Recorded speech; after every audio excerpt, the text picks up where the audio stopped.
और चुनाव सब बढ़िया। नहीं क्यों? कल किसी ने कमेंट किया भाई तू बहुत ज्यादा शरीफ लग रहा है। मैं कल विलन लगेंगे। बट क्या चल रहा है वही यार, रोज का रोना है यार। कोई ना कोई उठता है बोलता है राहुल गांधी झूठ बोल रहा है। मैं कहा क्या झूठ बोल रहा है? झूठ बोल रहा है। अरे ठीक है मान लिया झूठ बोल रहा है, बट क्या झूठ बोल रहा है ये तो बताओ। मुस्लिम, अरे मुस्लिम छोड़ो, वो झूठ क्या बोल रहा है वो बताओ। अरे SC अरे वो भी छोड़ो, झूठ क्या बोल रहा है वो बताओ। अरे यूजी, अरे वो तो पकड़ना ही मत वरना कोई और पकड़ लेगा तुम्हें, दोनों ग्रुप साइड से। मैं बता कोई नहीं रहा कि राहुल गांधी झूठ क्या बोल रहा है। यूएस के लोग ओपनली बोल रहे हैं, ओपनली बोल रहे कि जो हम चाहते थे इंडिया वाले वही कर रहे ले। क्या मामू मामू बना रहे ले, मतलब लिजिट हमारी मीडिया छोड़ के वो बोले जा रहे हैं। और इवन फ्रांस तक पहुंच गई न्यूज कि हम लोग मजे तो कर रहे हैं, हम डिफेंड तो कर रहे हैं कि इक्वल मदर ऑफ डील्स करके आए हैं, बट ग्राउंड रियलिटी कुछ और ही है कि हमने जो वादा किया और उनका जो वादा है कहीं से भी बैलेंस तो नहीं लग रहा। और ये बात मैं बोल चुका, ये बात राहुल गांधी बोल चुका। बाकी पीयूष गोयल बोला झूठ बोल रहा है, शिवराज चौहान बोला झूठ बोल रहा है, अमित शाह बोला झूठ बोल रहा है। क्या झूठ बोल रहा है? इनमें से किसी ने किसी को कुछ भी नहीं बताया। गिरिराज सिंह बोला झूठ बोल रहा है, निशिकांत दुबे बोला झूठ बोल रहा है। अबे तुम तो सच बोलो पहले, क्या झूठ बोल रहा है वो बताओ मुझे।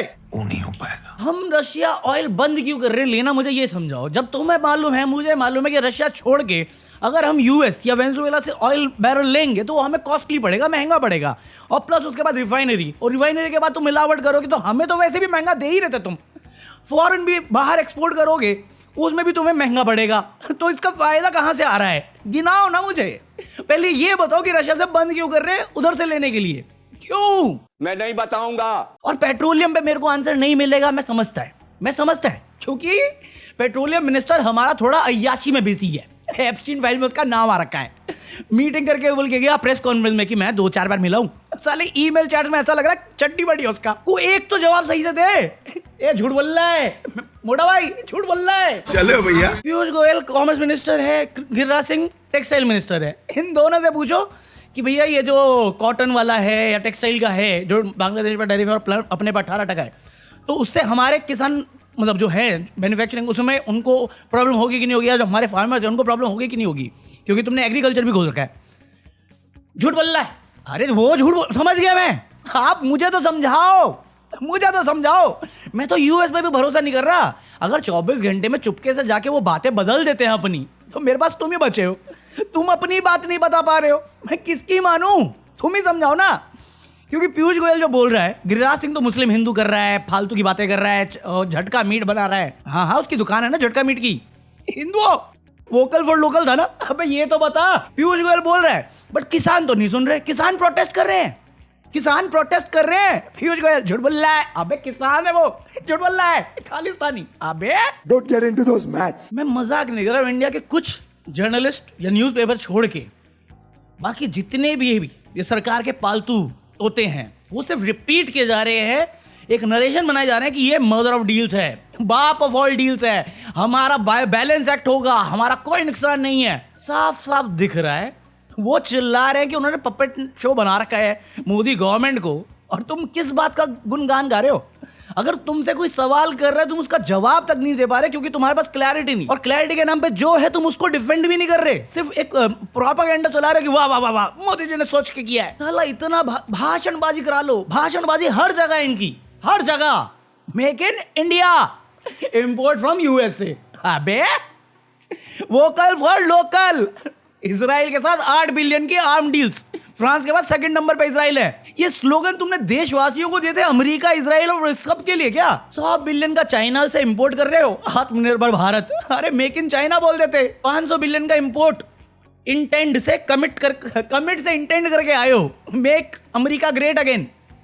कौन है डीप स्टेट एजेंट? मैं जानना चाहता हूं। इतने सालों से सुन रहा था, पहले मुझे लगता था लोग हैं, अब मुझे लग रहा सरकारी डीप स्टेट एजेंट है। My friend mister Donald Trump.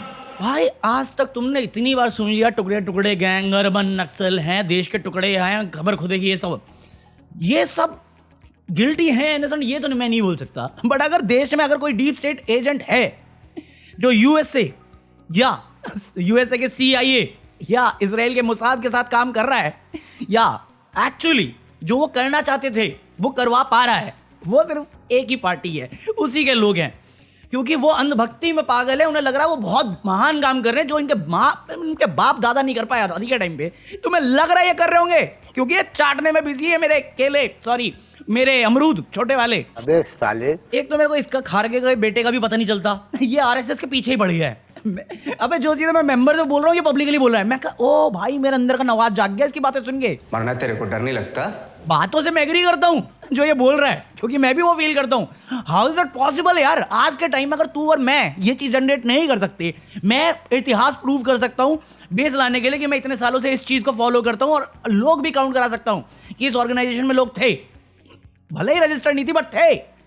तुम मुझे सेम प्रिविलेज देने को तैयार नहीं होगे, तुम सारी एजेंसी मेरे पीछे लगा दोगे। और आज तक कैसे हो सकता है कि करोड़ों के ऑफिस बना लेते हैं और ईडी झक मार के रह जाती है। बट फिर मेरे को अमरिंदर का याद आ जाता है ना, वो कौन है पंजाब में, अमरिंदर गिल है या सिंह है, जो भी है, ईडी वालों को तो ट्रांसफर ही होता है कुल मिला के। बट इसके अलावा दो मेजर चीजें हुई हैं आज। हिमंता बिस्वा शर्मा भाई साहब, सुप्रीम कोर्ट ने बात सुनने से मना कर दिया। जोक नहीं कर रहा हूं, उनको कुछ नहीं लगता ऐसा जो बोला गया है हिमंता द्वारा वो हाई कोर्ट देख सकती थी, तुम यहां पे क्यों आए, ऐसा उनका कहना है। उन्होंने क्लिप देखी पता नहीं, क्योंकि जो मैंने पढ़ा है, पढ़ लेना, पढ़ा हुआ है पूरा ट्रांसक्रिप्ट पढ़ा हुआ है, पढ़ना उसको जाके। सुप्रीम कोर्ट सुनने को तैयार नहीं कि हिमंता कहे क्या रहा है। और एक बार तो कहा नहीं, उसने मल्टीपल बार कहा है, हर जगह बोला हुआ है, और सुप्रीम कोर्ट ने एंटरटेन तक नहीं किया। कुछ एक्शन ले सकते थे, नहीं। हाई कोर्ट में जाओ, आप हाई कोर्ट को अपमान कर रहे हो या उनको कम समझ रहे हो। मैं कहा एक मिनट, गुवाहाटी हाई कोर्ट दिया तुमने, कुछ दिन पहले गुवाहाटी हाई कोर्ट ने एक ऑर्डर पास किया है, कांग्रेस को स्टे दिया है कि आप हिमंता के बारे में कुछ नहीं बोलोगे। डिफेमेटरी क्या काउंट करोगे आप? हिमंता जो कर रहा है वो हेट स्पीच है, उसको हाईलाइट करने के लिए अगर मैं बोलूं तो वो डिफेमेटरी कैसे हो सकता है? 30 दिन से आपको कंप्लेन आ रही है, पुलिस कंप्लेन नहीं लिख रही, हाई कोर्ट स्टे डाल रहा है अपोजिशन पे, और सुप्रीम कोर्ट ये बात कह रहा है कि उनको रीजन नहीं मिल रहा। आप कुछ बोल नहीं सकते थे? नहीं, हम नहीं बोलेंगे। अरे आप समय रहना पे इतने संज्ञान डाल सकते हो उनकी कॉमेडी पे, डिसेबिलिटी पे, ये हेट स्पीच है। अगर रूलिंग में कोई भी होता है ना, तो जो केस सोनम वांगचुक पे आप सुनते हो और सेंटर की बात सुन के इग्नोर मार देते हो, वो सेम चीज इस पे लगनी चाहिए थी। समय रहना पे बात करने के लिए आपको टाइम है क्योंकि न्यूज आर्टिकल बनेगी, बट इस पे गाली पड़ेगी आपको, ये नहीं बात है। क्योंकि मैं ये बात बोलूंगा तो कंटेम्प्ट हो जाएगा कोर्ट का। टाइम वेस्ट किया ही क्यों? अगर ये बेस था आपका आर्ग्यूमेंट में कि हमें सुनना ही नहीं, आपको हाईकोर्ट जाना चाहिए था, तो आपने एक्सेप्ट क्यों किया पहली जगह पे? पिटीशन एक्सेप्ट ही क्यों की? रिजेक्ट कर देते। सुनने आया ताकि अपनी बात बता सके, आपने प्रोसेस नहीं फॉलो किया। ओम बिरला भी प्रोसेस की गान गाता है, पता तो हमको है ही नहीं कुछ, हम तो बेवकूफ बैठे यहाँ पे।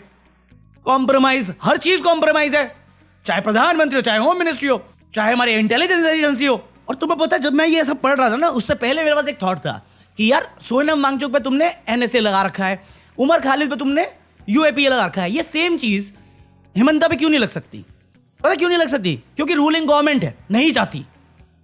वरना उमर खालिद पे जो इल्जाम है वो सेम चीज हिमंता पे लगते हैं, अप्लाई होते हैं फुल ऑन। जो चीज सोनम वांगचुक पे ये बोल रहे हैं सेम चीज अप्लाई होते हैं, बट वो सीएम है, पुलिस उसके अंडर है, कोर्ट उसके अंडर, और कुछ नहीं हो सकता उसका। भाई तुम जोक्स को सीरियसली लेके एड्रेस कर सकते हो, बट नफरती भाषण आपको कॉमन लग रहे हैं, ये आपको प्रोसेस दिखानी होती है। कोई सेंस है इस बात की? हाई कोर्ट जाओ। एक तो ये भी बोल दिया कि आप ना ये ऐसा हो गया कि इलेक्शन होता है तभी। भाई मैं आया हूं, उसने किया है ना, इलेक्शन आ रहा है, उसको नहीं पता था, उसने किया है, तो आप ये मुद्दा थोड़ी दोगे। वो क्लिप देख के तुम्हें साफ दिखेगा, और ये पहली बार तो है नहीं, उसने इससे पहले वीडियो पे क्लिप पड़ी है मियां मुस्लिम का, और जस्टिफिकेशन ये बांग्लादेश। मैं कहा दिखाना, फिर साबित कर। अगर सोनम वांगचुक के केस में तुम ये कह सकते हो कि तुमने वो सुन लिया जो कहा भी नहीं गया, तो इस केस में क्यों बहरे बने हुए हो? क्यों बने हुए हो? अरे बोला है भाई, मैं थोड़ी बना के बोल रहा हूं, ये अंधा गाते रहो। अगर ये सोच के साथ सुप्रीम कोर्ट चल रहा है, तुम लोअर कोर्ट तो छोड़ ही दो, गुवाहाटी कुछ लेने वाला, उसका तो मैं पहले ही सुन के बैठा हुआ था, इसलिए मैंने बात नहीं करी। ये बात करने की जरूरत है क्योंकि सुप्रीम कोर्ट से उम्मीद रहती है आदमी को कि इंसाफ की आखिरी सीढ़ी है ये।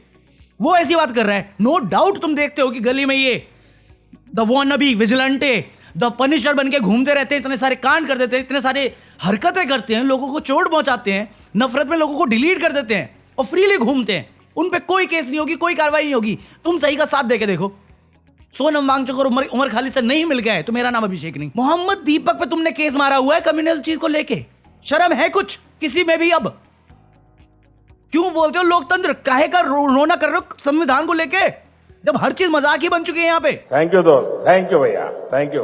मेरे को सच में समझ में नहीं आ रहा इस देश का कानून चलता कैसे है, चाहे वो हाई कोर्ट हो चाहे सुप्रीम कोर्ट हो।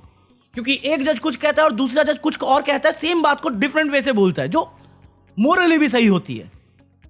अगर तुम सेम बेस किताब पे रखते हो तो तुम या तो अपना पढ़ना छोड़ चुके हो एक दूसरे की जजमेंट, या तुमने समझना छोड़ दिया एक दूसरे को, या समझाना छोड़ दिया है।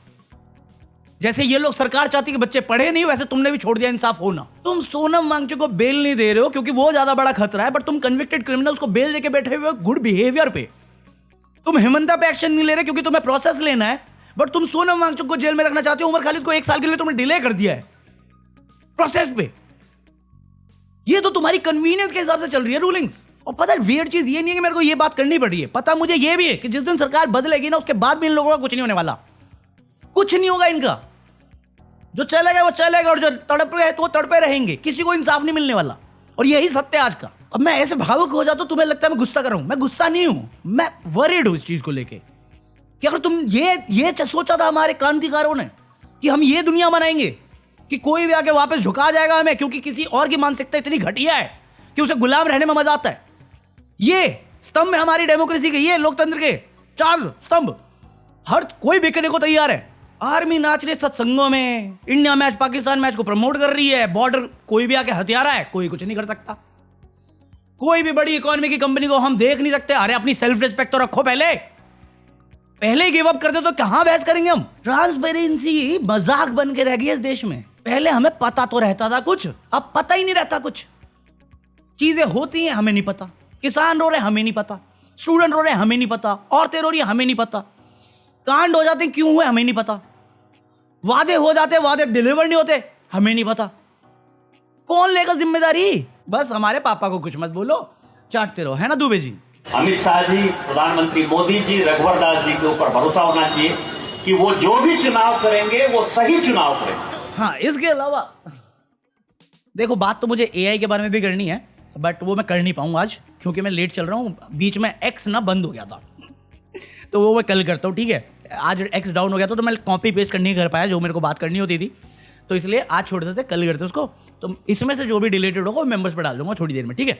बाकी इस दिनों पे खत्म कर रहे हैं आज का ये एपिसोड। मैं फिर से भावुक हो गया हूँ, मालूम है मुझे, बट यार मेरे को बहुत इलॉजिकल लग रहा है। हम किस दिशा में जा रहे हैं, किस डायरेक्शन में लेके जाना चाहिए था हमें और कहाँ जा रहे हैं।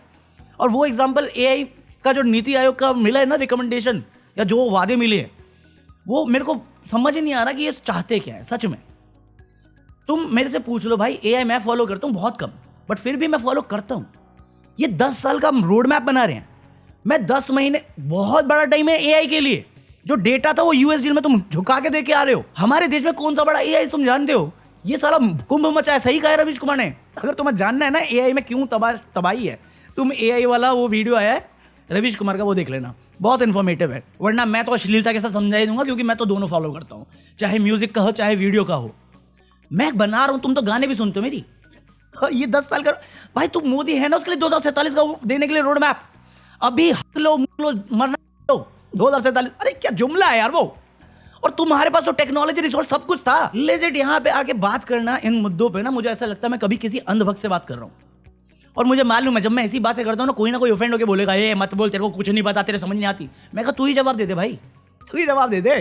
कहता नहीं तू पैसे के लिए कर रहा है, पैसे के लिए कर रहा है। मेरा वाला खुदा है जैसे, इसलिए मैं ज्यादा बहस करता नहीं हूँ, मैं डिस्कशन के लिए ओपन रहता हूँ। इसलिए मैं बताता हूँ आज का ज्ञान कि मान लिया पैसा खुदा नहीं, पर खुदा कसम खा के कहता हूँ पैसा खुदा से कम भी नहीं। सब जिसको तुम भगवान मानते हो, जिसको तुम खुदा मानते हो, ये जो मिडिल मैन है ना, ये भी उसी पैसे के पीछे पागल है जिस तुम तक नहीं पहुंचने देने। ये सारी डीलिंग ट्रिकल डाउन थ्योरी पे डिपेंडेंट है, जो कहीं से भी रिजल्ट पहले ही नहीं दे रही, तो रिजल्ट अब कहां से देगी। फ्लॉप शो में रिंग मास्टर को तुमने खुदा बनाया हुआ है, वो सारा पैसा खा के जा रहा है। इसलिए कहता हूं मैं कि पैसा खुदा नहीं, बट खुदा से कम भी नहीं। Facts, peace out. बाकी एक बार फिर से मैं आउटर रिकॉर्ड करना भूल गया कल की तरह। So like this video, hype this video, join me for the deleted footage, buy anything from Amazon। और बात अगर समझ में आई हो तो ये रहा QR कोड। बाकी मैं मिलता हूं कल, पीस आउट।